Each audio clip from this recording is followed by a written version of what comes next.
কিছুক্ষণ আগে আমাদের থানায় একটা বিষয় নিয়ে বিক্ষোভ ছিল।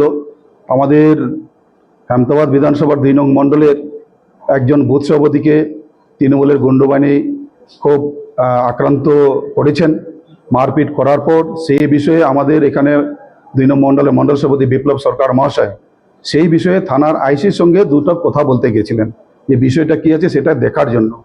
কিন্তু আমাদের এই থানার আইসি যেভাবে অমানবিকভাবে আমাদের হেমতাবাদ ২ নং মণ্ডল সভাপতির কে ধাক্কা দিয়ে আজকে আহত করেছেন এক প্রকার, আমরা এই জন্য হেমতাবাদ প্রাথমিক স্বাস্থ্য কেন্দ্রে এই মুহূর্তে আমাদের মণ্ডল সভাপতিকে নিয়ে এসেছি। ডাক্তারবাবু এখানে দেখলেন বিপ্লব সরকারের শরীর এই মুহূর্তে বিশেষ একটা ভালো না, গুরুতর বুকে আঘাত পেয়েছে, এমনকি এখান থেকে ট্রান্সফারও হয়তো করে নিয়ে আমাদের চিকিৎসার জন্য অন্য জায়গায় নিয়ে যেতে হবে।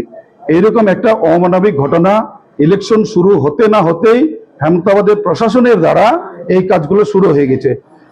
আমরা ধিক্কার জানাচ্ছি পুলিশ প্রশাসনকে, যেখানে পুলিশ প্রশাসনের কাছ থেকে একটা আমরা সুরাহা আশা করি এবং শান্তির পরিবেশ থাকার জন্য আইসিকে আমরা আবেদন করতে গেছি।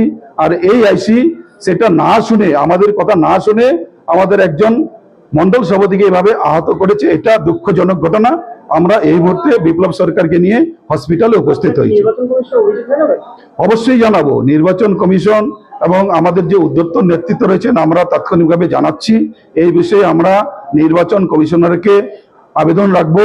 এইরকম পরিস্থিতি থেকে সাধারণ মানুষ তো দূরের কথা, আমাদের নেতৃত্বরা যদি মার খায়, আগামী দিনে যে এই নির্বাচন হবে কতটা শান্তিপূর্ণ হতে পারে সেই নিয়ে আমাদের সন্দেহের জায়গা তৈরি হচ্ছে। উত্তর সমাজপুরে বিজেপি কর্মীকে আপনাদের তৃণমূলের লোক হুমকি দিয়েছে এবং বিভিন্ন এলাকায় নির্বাচন নিয়ে তৃণমূল ভয় দেখাচ্ছে বিজেপি কর্মীদের, এমন অভিযোগ, ধর্ণা চলছে, কি বলবেন? উত্তর সমাজপুরে আমি যেটা খবর নিয়ে দেখলাম, এরকম কোনো ঘটনা আমাদের মধ্যে ঘটে নাই। তো যাই হোক, এরকম বিজেপিরা বিভিন্নভাবে বিভিন্ন রকমভাবে এরা অভিযোগ করতে থাকে, আর রাস্তাও নামে, থানাও বসে।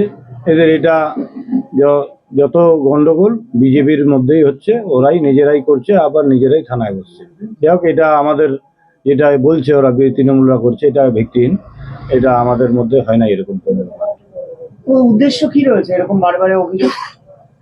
দেখুন, বিজেপিরা তো উন্নয়নের নিরিখে ক্ষমতায় আসতে পারবে না। এখন এরা বিভিন্ন রকম তৃণমূলের বিরুদ্ধে